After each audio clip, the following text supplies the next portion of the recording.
Bismillahirrahmanirrahim. Assalamualaikum warahmatullahi wabarakatuh. Alhamdulillah, alhamdulillahi rabbil alamin, wal aqibatu lil muttaqin, fala udwana illa 'alal zalimin. Asyhadu an la ilaha illallah wahdahu la syarikalah, al-aliyyul azim, wa asyhadu anna Muhammadan abduhu wa rasuluh alladzi la nabiyya wa la rasula ba'dah. Allahumma salli wa sallim ala Muhammadin wa ala alihi wa sahbihi ajmain, amma ba'du. Jamaah sekalian rahimakumullah, bersyukur kita kepada Allah, salawat dan salam mudah-mudahan tercurah pada Nabi kita, Nabi Muhammad sallallahu alaihi wasallam. Pada kesempatan hari ini saya masih menambah satu dulu untuk benar-benar menjadikan kesempatan agama kita ini untuk meluruskan kehidupan kita. Kalau yang lalu kita bisa mengambil bahwa pelajaran dari agama khususnya haji hijrah itu adalah mendorong kita untuk lebih cenderung kepada akhirat daripada dunia. Namun tanda kita cenderung kepada akhirat itu adalah pelaksanaan dunianya pasti lebih baik. Karena hanya orang yang takut akhirat yang akan kerja dengan baik, tidak berbohong, tidak menipu. Hanya orang yang ingin bebas dari neraka, maka kerjaan dunianya tidak asal-asalan. Jadi kalau ada orang menyebut, udahlah hidup ini untuk ke masjid saja, kemudian nggak peduli apa-apa, itu bukan orientasi akhirat. Bukan. Karena orientasi akhirat yang asli adalah dia cenderung akhirat. Salah satu buktinya, di dunia nggak berani asal-asalan, di dunia nggak berani sembarangan, karena dia melaksanakan dunianya untuk akhirat, bukan untuk dunia lagi. Nah, ada satu yang harus dimiliki oleh kita kalau kita mau belajar dari dua surat Surat pertama adalah surat 47, surat Muhammad. Kemudian yang kedua adalah surat 48, surat Al-Fath. Ini menjadi catatan penting karena untuk surat Muhammad itu surat yang paling banyak membahas tentang amal sia-sia, amal yang tertolak, amal pahalanya kecil, sekaligus amal yang pahalanya besar. Namun inti dari bagaimana berpahala besar dan berpahala kecil, itu intinya adalah bagaimana kita melakukan amal. Dalam setiap amal itu sebenarnya yang harus kita ingat pertama setelah Allah adalah ingat Nabi Muhammad. Makanya nama suratnya surat Muhammad. Dan kalau dikaitkan dengan haji, itu sebenarnya kalau kita bilang kita harus punya keyakinan bahwa kalaulah Allah tidak memerintahkan dan Nabi tidak melakukan wukuf, ngapain kita wukuf? Itu kunci pahala besarnya di situ. Kalau ditanya kenapa kamu wukuf? Nabi wukuf, saya ikut Nabi lah. Wukuf itu semangat pertama beramal soleh pahala besar adalah mengikuti Nabi. Ngapain mengelilingi Ka'bah? Jawabannya sebenarnya Allah memerintahkan, Nabi melakukan. Kalau Allah tidak memerintahkan, Nabi tidak melakukan, mau nggak disuruh muterin Ka'bah? Jangan mau. Makanya nggak akan, kalau sudah paham itu nggak akan ada tuh yang katanya habis umroh ya kemudian ditanya, kayaknya nggak ada rasa apa-apa, akhirnya murtad. Kan ada kan yang artis yang habis umroh malah murtad.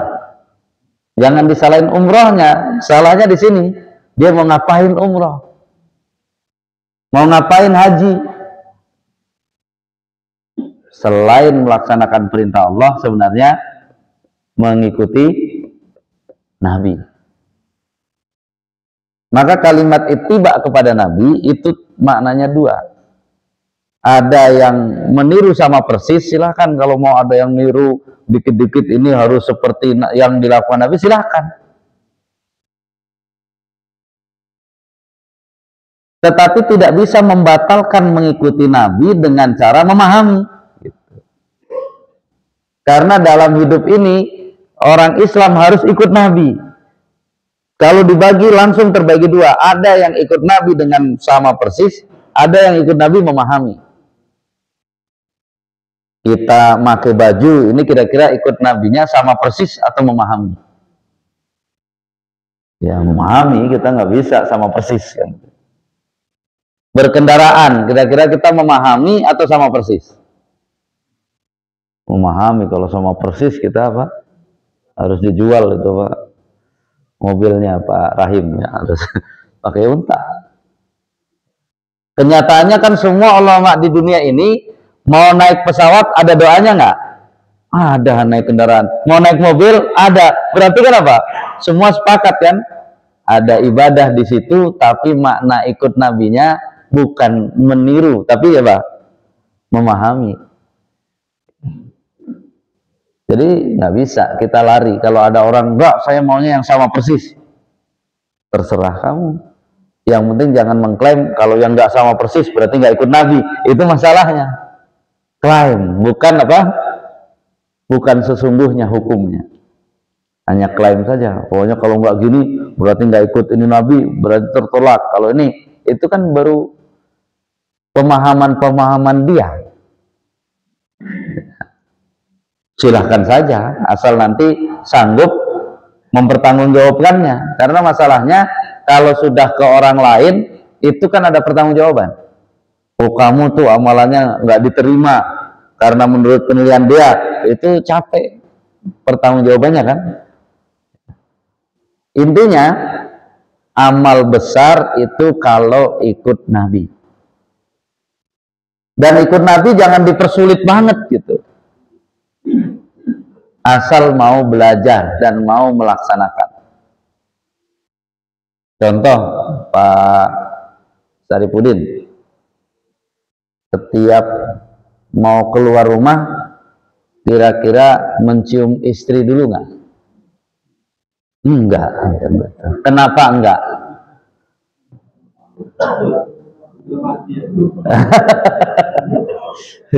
Kenapa enggak kan gitu ya?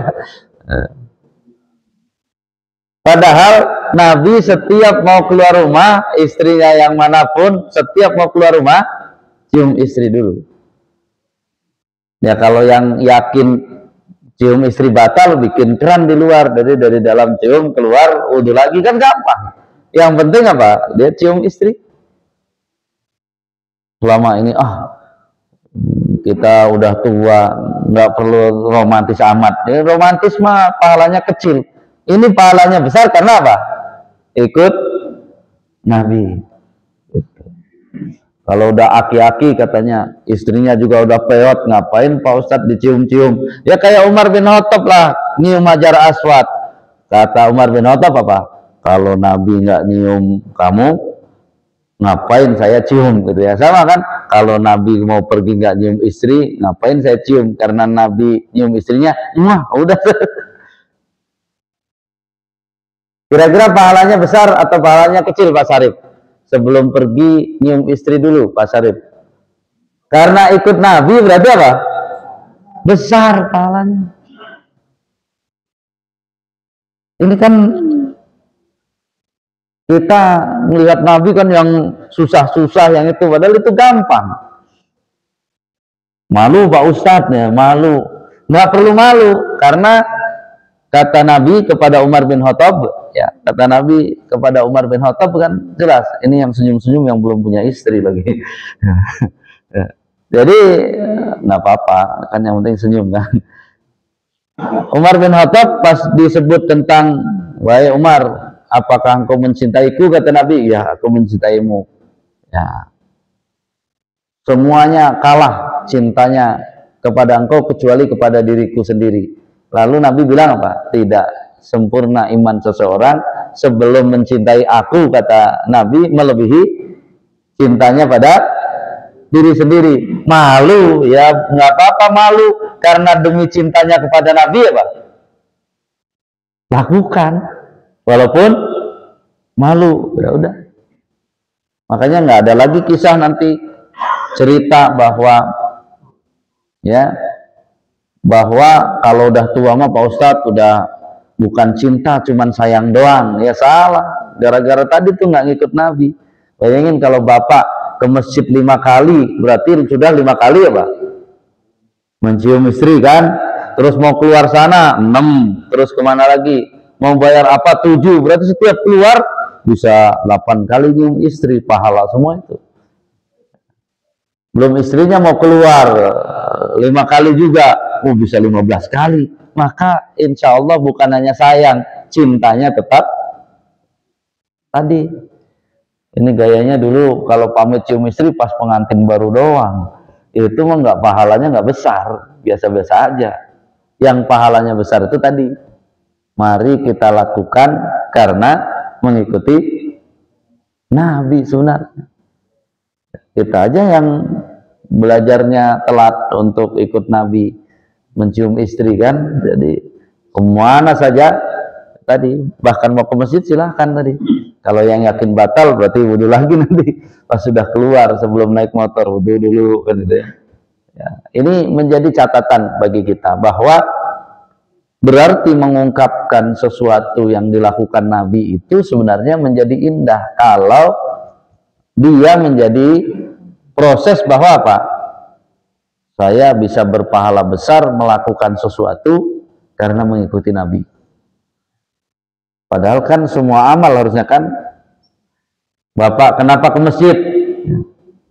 Perintah Allah, ikut Nabi, kan enak. Kenapa misalnya umur Pak Yuli makannya sudah sedikit, nggak banyak-banyak?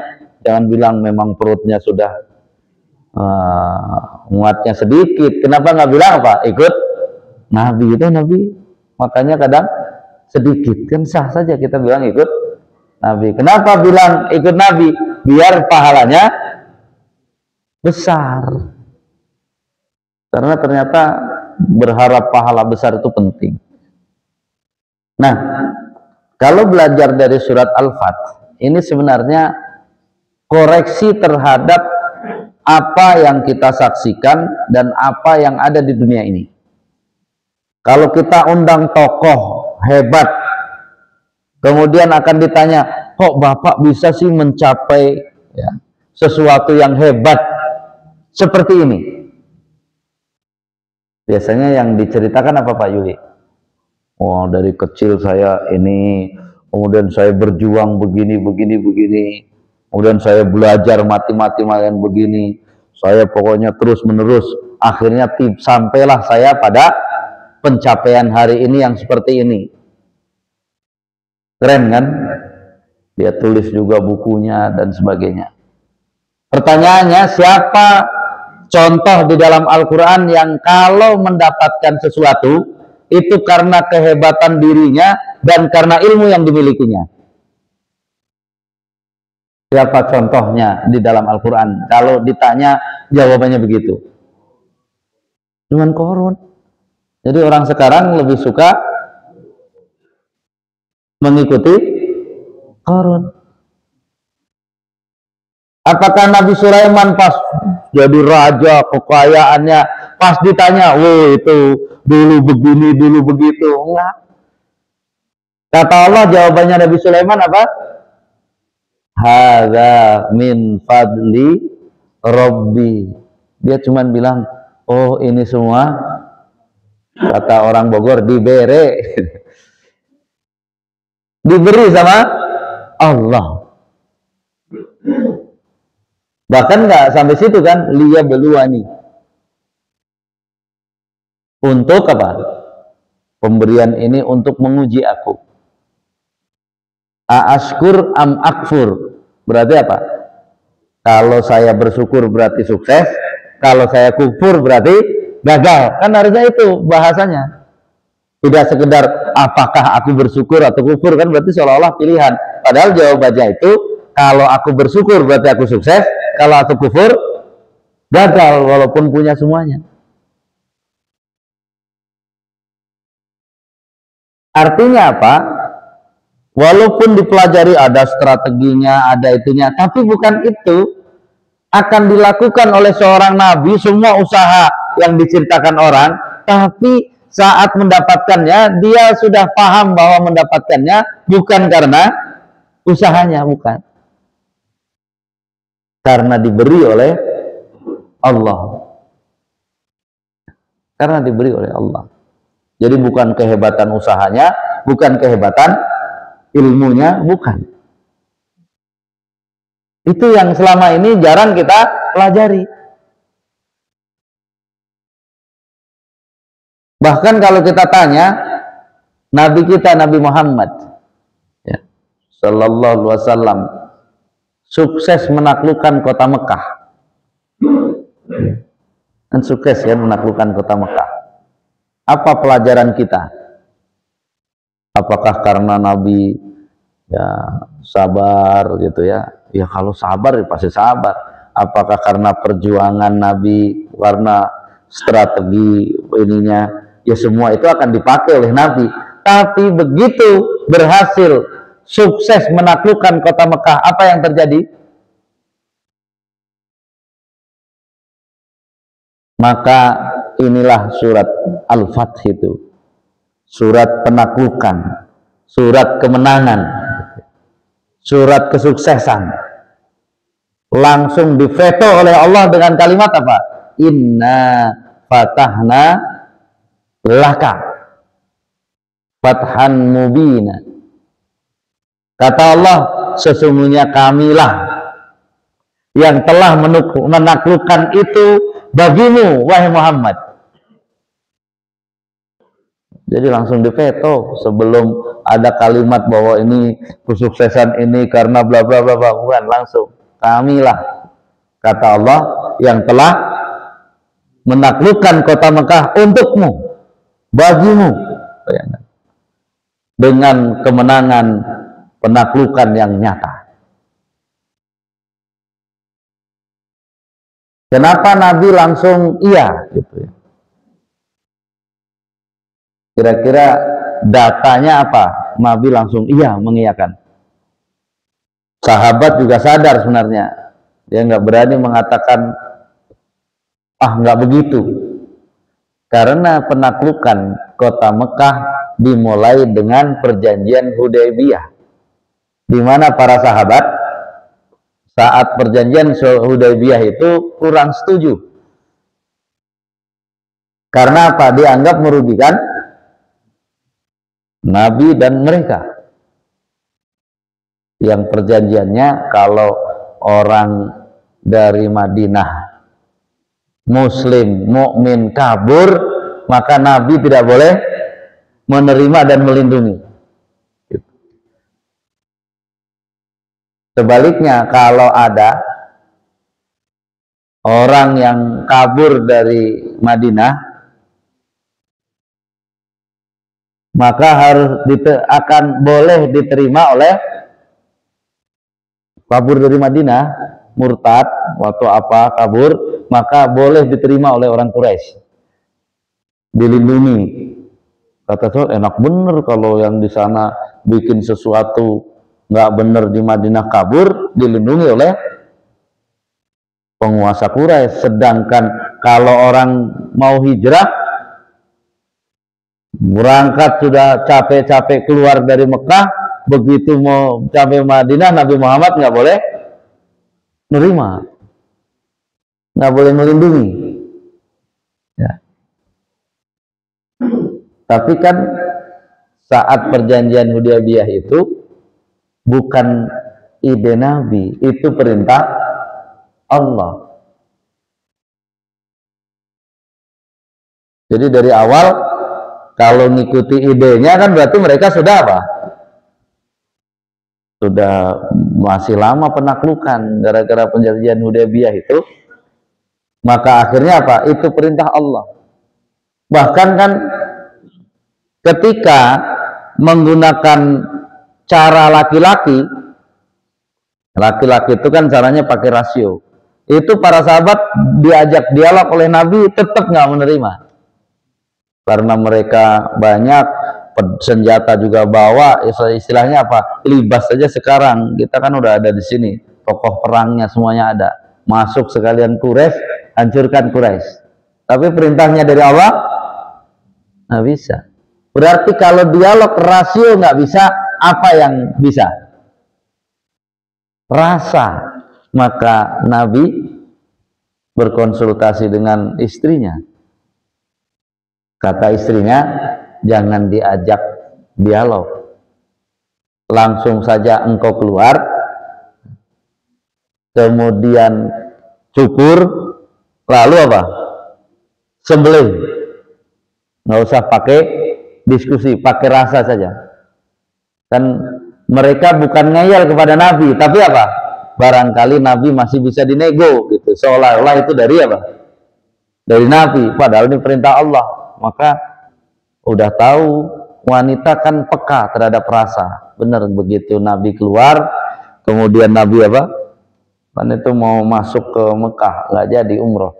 Ya, maka itu kan sampai apa ada ya hadisnya kan, seandainya engkau tertahan, maka tempat tahalulmu di mana? Di tempat engkau tertahan. Nah itu. Fa in habasani habisun, kan gitu hadisnya. Ya. Jadi artinya apa? Maka Nabi melakukan, ternyata sahabat langsung melakukan semua, cukur semua, potong semua. Mereka secara rasa apa yang diputuskan Nabi ikut, tapi secara rasio coba nego dulu. Makanya wajar. Ternyata perintah Allah, akhirnya semua orang yang hijrah dari Mekah keluar nggak diterima oleh Nabi, ternyata bikin apa? Bikin perkumpulan di tengah. Nah, itu yang pusing nanti Quraisy. Ya, mereka tidak mewakili Nabi, tapi bisa mewakili diri sendiri. Makin banyak bikin pasukan di tengah. Ya. Mereka karena kuat, yang merasa kalau ada lewat pembesar yang pernah mendolimi di Mekah, diapain? Waduh, dihadang, hartanya ambil kan gitu. Karena toh apa? Harta saya yang di sana diambil. Jadi karena proses seperti itu, apakah orang Quraisy mau nyalain Nabi Muhammad? Bukan, itu musuh mereka juga. Kamu zolimi, kamu ya, tadi serang, kabur. Begitu kabur, ketemu kawannya, bikin pasukan. Jadi itu yang membuat akhirnya mereka melanggar perjanjian Hudaybiyah. Nanti Nabi karena melanggar perjanjian Hudaybiyah, ya akhirnya Nabi berangkat menyerang. Yang di tengah ikut bela siapa? Ya pasti bela Nabi. Itulah hikmahnya. Makanya wajar kalimatnya, kamilah yang menaklukkan kota Mekah untukmu wahai Muhammad. Jadi ini menjadi catatan bagi kita bahwa kesuksesan apapun itu, walaupun kita melakukan usaha sehebat apapun, sebenarnya itu hanya ikhtiar manusia yang tidak menentukan. Tetap yang menentukan sebenarnya adalah Allah memberi atau tidak memberi. Kalau nggak percaya nanti buka hadis riwayat Tirmidzi, ya, yang dalam hadis itu langsung Allah, ya, dari Rasulullah, tapi itu kan hadis itu secara kalimat dari Rasulullah, maknanya dari Allah. Kan ada hadis, ya, bahwa kalaulah, ya, seluruh manusia di dunia ini berkumpul untuk memberi manfaat kepada engkau, maka mereka tidak akan bisa memberi manfaat kecuali Allah menetapkan untuk memberi manfaat. Dibalik lagi oleh Allah, sama juga, kalau seluruh manusia di muka bumi ini mau memberi mudarat kepada engkau, maka mereka tidak bisa memberikan mudarat kecuali Allah menetapkan untuk memberi mudarat. Ya. Jadi kita yakin orang Palestina itu pegang itu tuh. Jadi bagi mereka dapat sesuatu yang mudarat karena Allah tetapkan. Kalau nggak dapat karena Allah tetapkan. Kenapa mereka nggak takut? Karena sesungguhnya bukan manusia, ya, yang paling penentu, ya. Karena ada kehendak Allah. Tapi di situ bagi mereka apa? Ambil bahwa semuanya ada caranya. Dapat mudarat bisa masuk surga, ya. Dapat manfaat bisa masuk surga. Dapat mudarat bisa masuk neraka. Dapat manfaat bisa masuk neraka. Itu belum. Itu harus diperjuangkan oleh manusia itu sendiri. Sehingga jamaah sekalian rahimakumullah, di sini selama ini yang diartikan sukses itu kita lupa membaca surat Al-Fath. Kalau membaca surat Al-Fath, tanda sukses pertama apa berarti, Pak? Ayo, tanda sukses. Kan kita bilang kira-kira hidup saya sudah sukses belum? Kalau mau bilang sukses, tanda suksesnya apa? Karena sebagai seorang yang beriman, sukses itu beda dengan yang disebut orang kafir, orang munafik, atau tadi Korun, temennya Korun, itu beda. Orang beriman harus punya makna sukses tersendiri. Yang pertama, arti sukses itu dengan pencapaian tersebut Allah mengampuni dosa kita. Kalau bisa yang lalu dan yang akan datang. Karena bunyi surat Al-Fath setelahnya apa? Liyaghfira lakallahu ma taqaddama min dambihi wa ma ta'akhkhar. Jadi kalau kita dapat kedudukan, dapat harta, dapat semua kenikmatan di dunia ini, kalau dia bisa disebut sukses kalau dengan mendapatkan itu semua makin banyak dosa diampuni. Jadi yang ada selama ini kalau para pengikut Korun, ya, pengikut orang-orang yang tidak beriman, mau dapat satu jabatan tertentu yang ditambah ampunan atau dosanya yang ditambah. Berarti sebenarnya sukses atau enggak? Enggak. Belum sukses.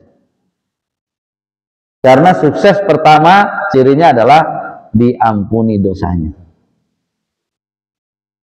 Jadi Nabi itu ya tadi berhasil menaklukkan kota Mekah.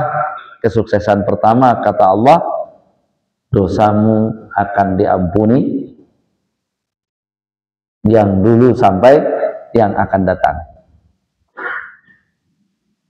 Yang kedua berarti apa?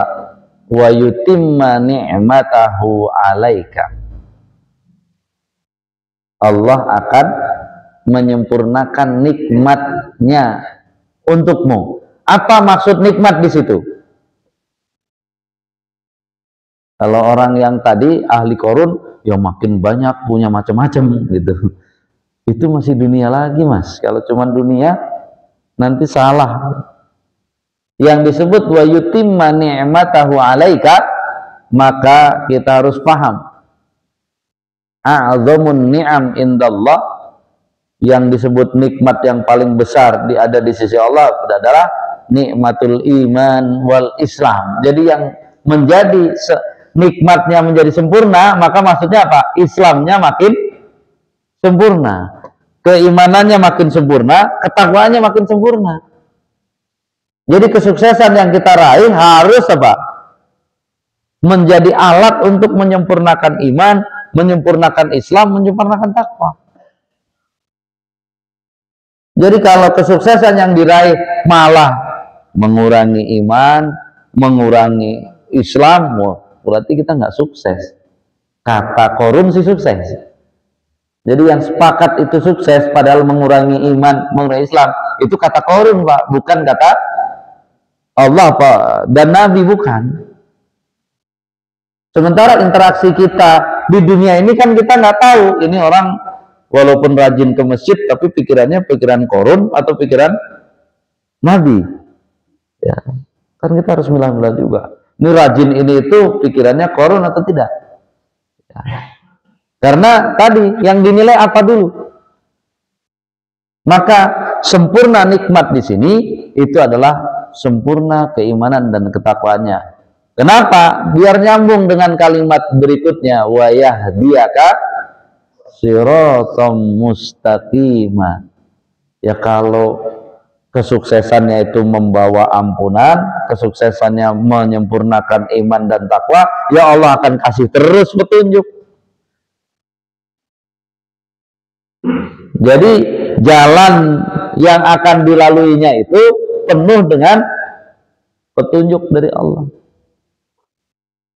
Jadi sukses itu modal besar untuk membuka petunjuk Allah lainnya, bukan modal besar untuk membuka bisnis, hanya sekedar bisnis dapat dunia, bukan.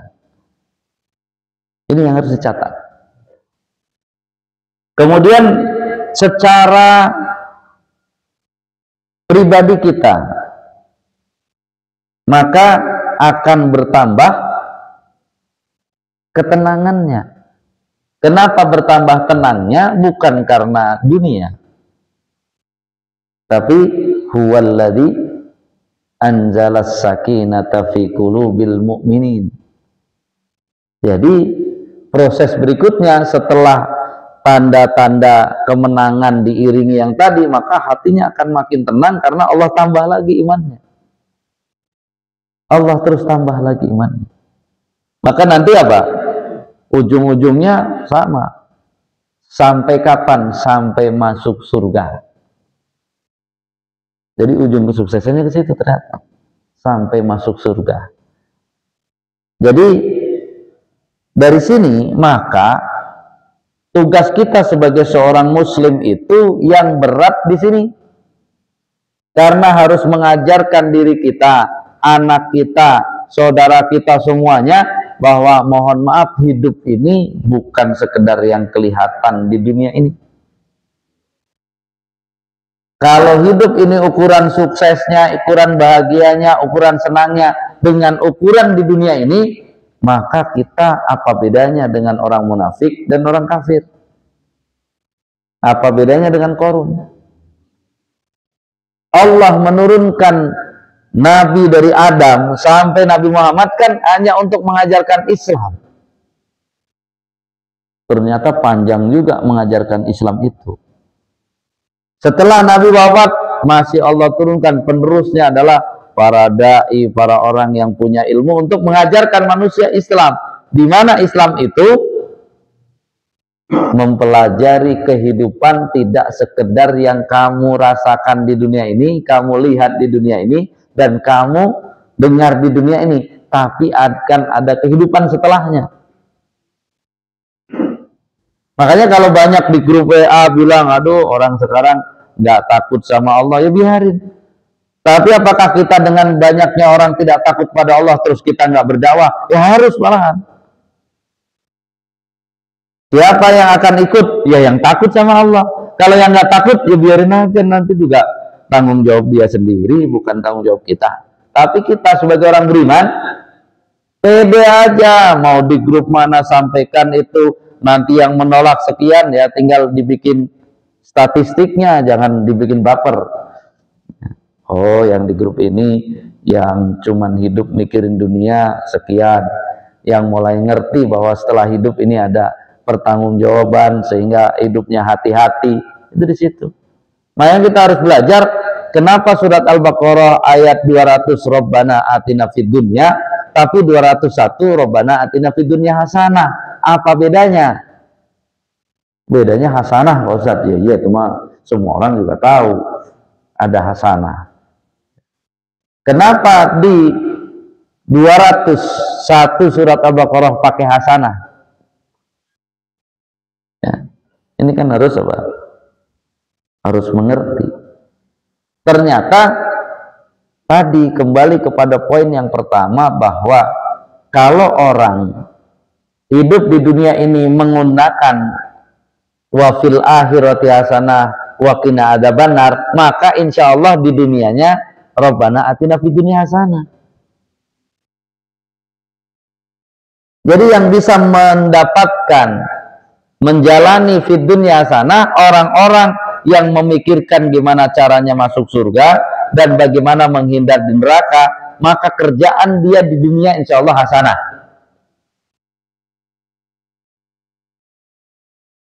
Kebaikan, yang haram nggak mau, yang menipu nggak mau, semua nggak mau. Kenapa? Nggak hasanah itu. Nah, hasanah. Jadi di sini bukan, oh berarti ini kan seimbang Pak Ustadz dunia. Bukan, itu maknanya bukan ke situ.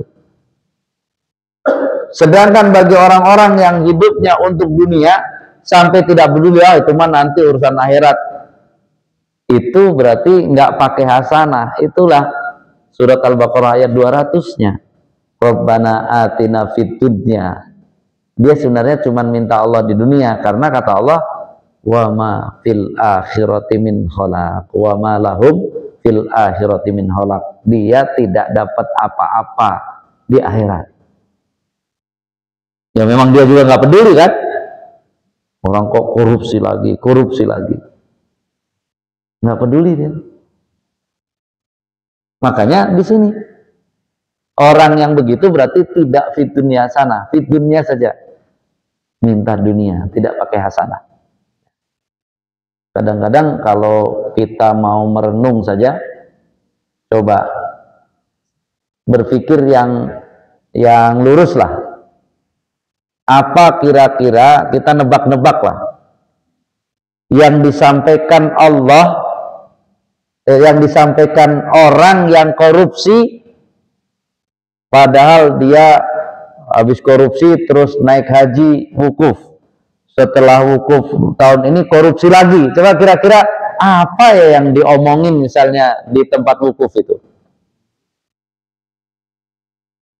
Dia korupsi lagi nanti, tapi dia wukuf juga gitu. Kira-kira saya penasaran, apa ya doanya pas wukuf itu, setelah wukuf bisa korupsi lagi?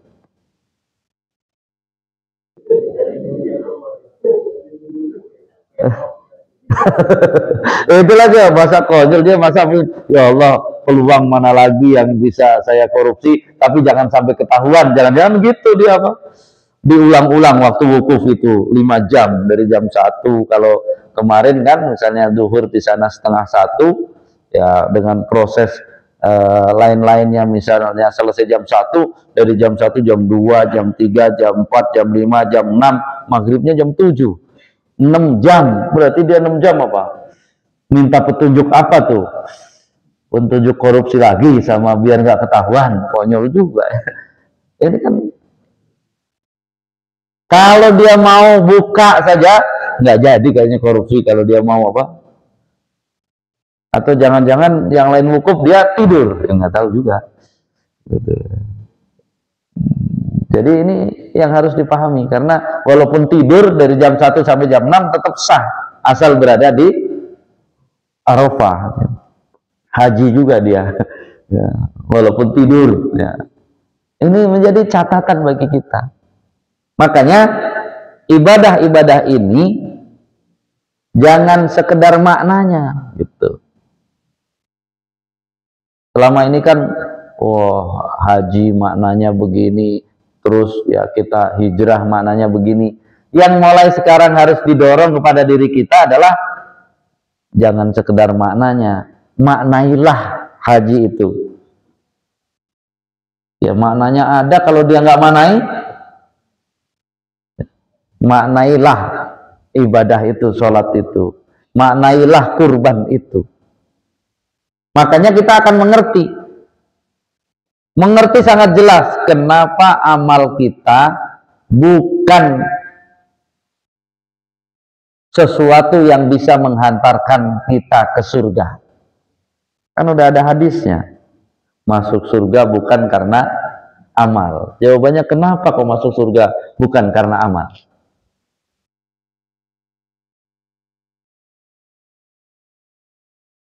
Udah ketemu kenapa ya kok masuk surga bukan karena amal? Yaitu amal dan surga yang nggak kelihatan aja, apalagi yang nggak lihat. Yang kelihatan saja tadi, Nabi sudah berangkat dari Mekah, Madinah ke Mekah, bawa pasukan. Itu saja bukan itu yang jadi apa? Yang jadi penakluk, bayangkan. Masih nggak paham kita. Yang udah bawa pasukan, ini semua strategi aja, kata Allah, bukan itu yang menjadi penakluk. Itu yang dunia kelihatan aja begitu. Kita dengarkan azan dulu.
Jadi jelas Pak, bahwa Ibnul Qayyim Al-Jauziyah dalam menjelaskan tentang sholat yang sudah menuju Allah, nggak kegoda apapun yang ada di dunia ini, itu disebut oleh Ibnul Qayyim Al-Jauziyah sebagai sholat al-muqarrabin, al-muqarrabun. Berarti sehebat-hebatnya ibadah itu bukan untuk masuk surga, hanya untuk dekat, biar dekat dengan Allah.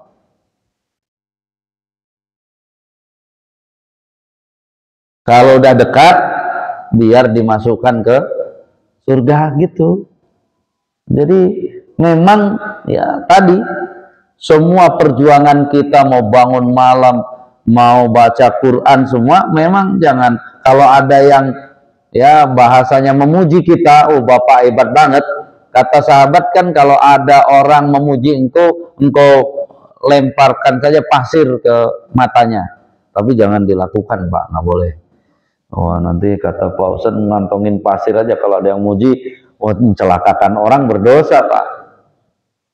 Maksudnya matanya dikasih pasir itu dinetralisir Pak, dinetralisir. Bahwa apa? apa hebatnya orang saya ini cuman dalam rangka mendekatkan diri kepada Allah. Jadi dekat. Ya sunatullahnya kan kalau kita dekat sama orang terus orangnya punya macam-macam kan kita akan apa? Kecipratan, udah kecipratan aman. Makanya Nabi sampai bilang, ya kalau mau wangi bergaullah dengan tadi penjual minyak wangi, minimal baunya yang tercium bau wangi. Tapi kalau kita ngumpul ya dalam tanda kutip dengan sampah ya pasti bau sampah. Tapi bukan berarti nggak boleh jadi tukang sampah, bukan. Tapi intinya di dalam bukan kasus aslinya, intinya apa? Kita harus paham bahwa semua kehebatan apapun kita termasuk berjihad mati di jalan Allah itu hanya untuk mendekat, bukan yang menentukan apa? Masuk surga dan nerakanya. Makanya Allah sampai bikin kasus kan hadis itu ada orang mati syahid masuk neraka gara-gara apa? Dia bukan untuk dekat sama Allah. Lebih parah lagi dia pengennya bukan akhirat, dia pengennya dunia. Biar dibilang pahlawan gitu ya. Biar dibilang pemberani. Udah nggak pelit, sumbangnya di mana-mana. Tapi kalau dia nggak paham bahwa dia menyumbang itu juga diberi oleh Allah, dia lakukan untuk mendekat kepada Allah, bukan untuk jadi dermawan. Sudah bagus-bagus, bapaknya aja ngasih nama Rohim, masa mau dipanggil dermawan? Yang ada juga nama Darmawan, nggak ada yang dermawan. Masa pengen disebut dermawan? Masuk neraka. Semua penduduk dunia menyebut dia dermawan, berarti dia beramal bukan karena kepada Allahnya, akhirnya masuk neraka. Makanya hati-hati, seolah-olah tipis, padahal ini penting. Orientasimu tetap akhirat. Dunia ini jangan sampai mempengaruhi. Tapi kalau di dunia diserahkan, kerjakan yang terbaik. Pas kok kamu bagus banget untuk akhirat, bukan untuk dunia ini. Karena rugi untuk dunia ini, saya nanti nggak dapat apa-apa di akhirat. Jadi ini menjadi ya pertarungan dalam memahami keimanan, dalam memahami hidup ini dari pelajaran-pelajaran yang sudah ada, tinggal kita switch. Ayo kita maknai. Kan kasihan kalau makna hijrah itu cuman keliling-keliling bawa obor seolah-olah hijrahnya berarti udah sukses gitu kan. Kasihan juga. Itu belum memaknai, baru apa? Baru bawa obor, belum memaknai. Jadi menjadi catatan bagi kita belajar tafsir, belajar tadi semua. Ini saya sengaja memberikan nilai hari ini bukan untuk agar kita pintar gitu, bukan. Yang pertama tadi biar menyadari ini dari Allah, kemudian kalau kita lakukan untuk akhirat. Sedangkan dalam beramal mulai sekarang jangan merasa hebat, karena saya ngerti ilmunya. Enggak. Mari kita beramal ikut Nabi semampu kita dengan ilmu yang kita miliki. Bahkan tadi kan mengelus anak bukan sekedar kasih sayang, tapi mengelus anak juga ibadah, mengikuti sunnah Nabi. Mencium anaknya dengan ciuman kasih sayang itu juga sunnah Nabi. Mendoakan, mendidik anaknya itu juga sunnah Nabi. Jangan kapok walaupun anaknya kok kayaknya nggak berubah-berubah, ya kita nggak usah mikirin berubah atau tidak berubah. Kita melaksanakannya sunnah nabinya, itu pahala besarnya. Gitu. Kita ini kan akhirnya apa? Dunia terkena kita. Oh ngapain itu, udah mati-matian anaknya tetap aja begitu. Ya berarti gagal begitu. Enggak. Anaknya begitu, dia sabar, dapat ampunan dosa. Anaknya begitu, dia sabar, dapat ampunan dosa. Makanya Allah kasih Nabi Nuh, oleh Allah tidak tedeng aling-aling, anaknya masuk neraka. Tapi apakah Nabi Nuh berdosa? Apakah Nabi Nuh celaka? Enggak. Makanya tugas kita bukan hasil di dunia ini secara langsungnya, jangan mempengaruhi usaha kita untuk memperjuangkan akhirat itu. Seringnya kan kita terdistrak oleh apa? wujud dunianya. Kalau kayak gini ngapain saya itu? Nah, udah segitunya tuh berharap akhirat. Bahkan nih, kalau bapak sedang sakit, tiap hari doa, ya Allah, saya minta sembuh, saya minta sembuh. Pengen bapak sembuhnya cepat atau agak lama? Ayo coba. Pengennya cepat. Padahal kalau bapak tahu pas bapak minta sembuh, hari ini nggak sembuh, ditunjukkan pahalanya di sana, itu pahala besarnya karena minta, nggak dikasih hari ini, tetap minta, itu pahalanya besar. Jadi makin lama sembuhnya berarti pahalanya makin banyak. Jangan-jangan kalau ditunjukkan pahalanya, ya Allah saya minta sembuh tapi nggak apa-apa lah sembuhnya tahun depan saja. Itu kalau ditunjukkan, karena kita nggak tahu kan jadi apa? Stres, jadi nggak sembuh-sembuh. Saya udah 2 tahun minta nggak sembuh-sembuh. Ya kan kita nggak mempercayai. Kan ada hadis yang mengatakan seseorang masuk ke dalam surga, dia merasa amalnya nggak banyak, ini nggak banyak, tapi kaget pas ditanyakan apa? Itulah doa yang kau minta tapi nggak dikasih di dunia ini, jadinya fasilitas yang sangat banyak. Jadi gimana sembuhnya? Pengen cepet atau pengen agak lambat? Maaf lah kalau sakit.